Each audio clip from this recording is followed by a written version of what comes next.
After listening to the beautiful poetry of Osho, it is very difficult to add something more to his poetical explanation on what is meditation. But I have the feeling to complement always a certain kind of commentary so that the poetry can be more explained in detail. So Osho, and I think all enlightened masters, must be talking the whole life about only two issues. One is, of course, consciousness, and the other one is the mind. And I'm sure that the masters may like to talk much about the mind, but it is required because it is precisely the mind that becomes the barrier to go deeper into meditation. Hence, they need to spend tons and tons of hours describing what are those barriers, those blocks, those fears, and those emotional addictions that don't allow us to meditate. Hence, in Osho's spoken literature, we can find maybe two kinds of discourses. One are the one which are basically talking about meditation, very deep understanding on Zazen and different rishis and masters from India and Nepal. But there is also thousands of discourses where he keeps repeating and repeating what is the mind, what is conditioning, what is fear, what are prejudices. And for that, I would like to add to his definition that for Osho, the mind has not the same definition, for example, as Buddhists do. For Osho, the mind is divided into three parts. So he says the human being has a body, has mind, have heart, and have the being. So the body is there. It is very clear that we are body. We can feel it. If it's healthy, we don't feel it. If it's sick, we feel it. But somehow it is very clear that we are identified with the body. So we are the body. The mind, we don't see it, but this radio, which is there always talking, disturbing, commenting, judging. And we have also emotions. We have another part of the mind that expresses itself through emotions, fears, all kinds of emotional energy that block us. And then we have the fourth, and the fourth is the being, our soul. But the aim and goal of meditation is to be in this fourth space of the being. But unfortunately, we cannot reach there because there are the other layers that are avoiding us to go into this deep state of being. A child is born. When a child is born, he comes with the body and he comes with the soul, but the mind is not still there. So hence the child experiences so much joy and happiness, and that is the attraction that we have towards babies and little child. But as the child grows, start catching from the mother, for example, start catching feelings, emotions. If the mother is sad, immediately the child will become sad too. If the mother is happy, the child will become happy. So the child becomes like a sponge which is absorbing from the outside anything that he perceives as energy, either in an emotional field, either in the mental field. So the child grows and is catching from the outside all kinds of things that he cannot integrate. So he starts putting those things into a space which is part of the mind, which is the subconscious mind. So the child keeps growing, and go to kindergarten, go to school, go to university. One day he has a job. And this process of absorbing like a sponge feelings, conditionings, ideals, religious belief, anything for many, many years has been absorbed into that part of the mind, which immediately will get stored in that subconscious mind. So Osho says that the mind has three parts. One is 10%, which is like the conscious mind, that is the think we are. So now I am awake, I am talking here with you, and this is my conscious mind, my little 10% that is awake. But like an iceberg, underneath the water there is a big amount of surface, of a space, which is this subconscious mind.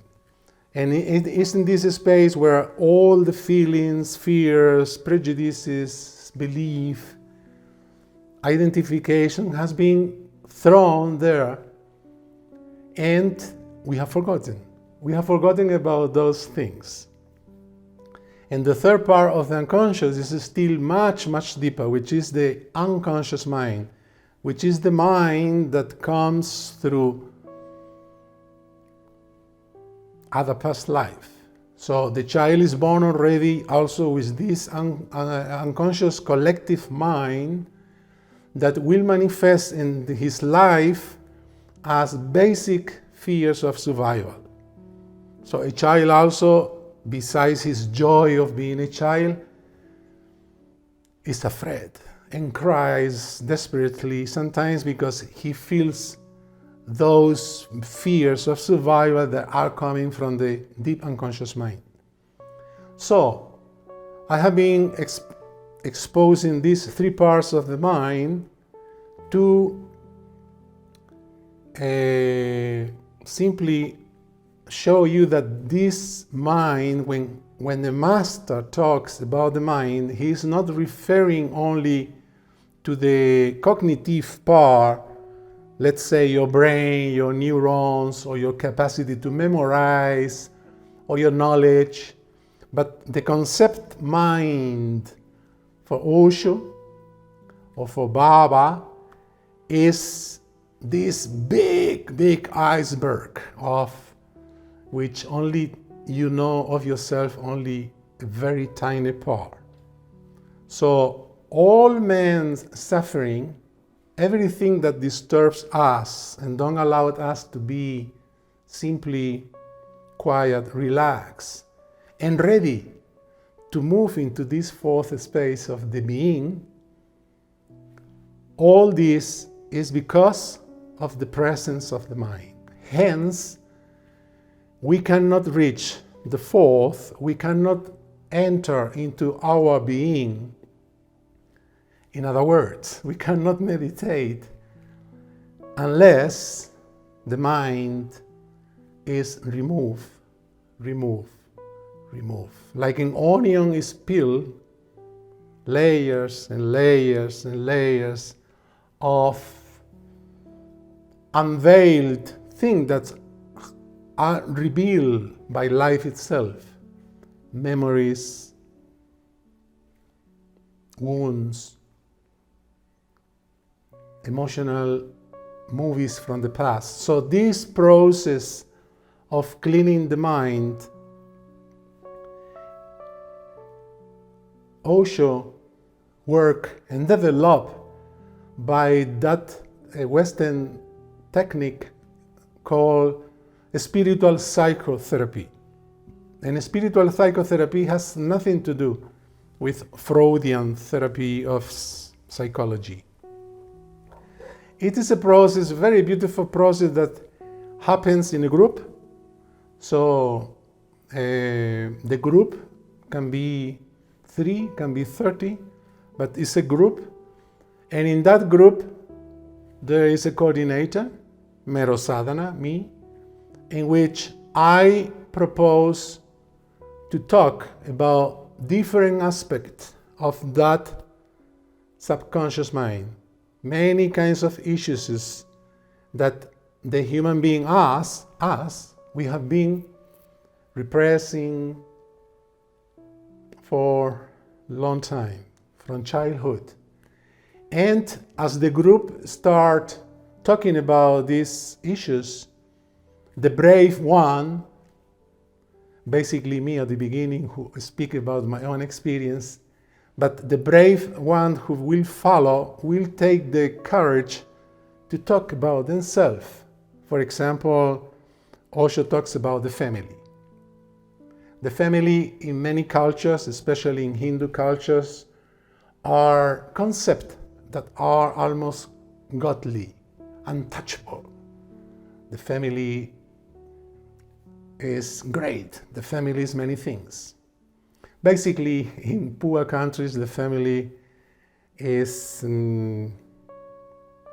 a social security, because poor countries don't have, the state cannot take care of people. So it's the family who is in charge of taking care of people. So the bigger the family, the more members the family have, the more security those members have in case of someone falling sick. Forget, the state will not come to help you at the hospital. Those members of family will come and support you. So hence, it is very difficult to talk about family issues in Eastern countries, where that family is having this role of social security system.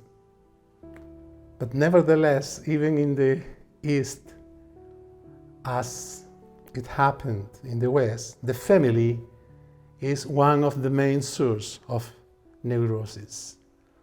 The most of problems that we have from childhood comes from the family. So talking about that, people will start remembering, exposing their own experiences, and this unconscious, this subconscious, which is very good protected by a certain kind of censorship, start becoming more softer, weaker. And as the group keeps going on, week by week, month by month, the group, the members of the group start developing a trust. I trust the group. I trust my friends. So someone is listening to me. For so many weeks, I have listened to them, and they have been sharing with me so precious and secret things of them that today I will speak about me. I will say, yes, I also suffer in the family, for example. And this is the beginning of spiritual psychotherapy. So as these things are revealed, only exposing them in a very intimate climate. It's not a question to speak in a big group of where the audience is listening, not at all. It must be in a very intimate and protective space where you trust that space.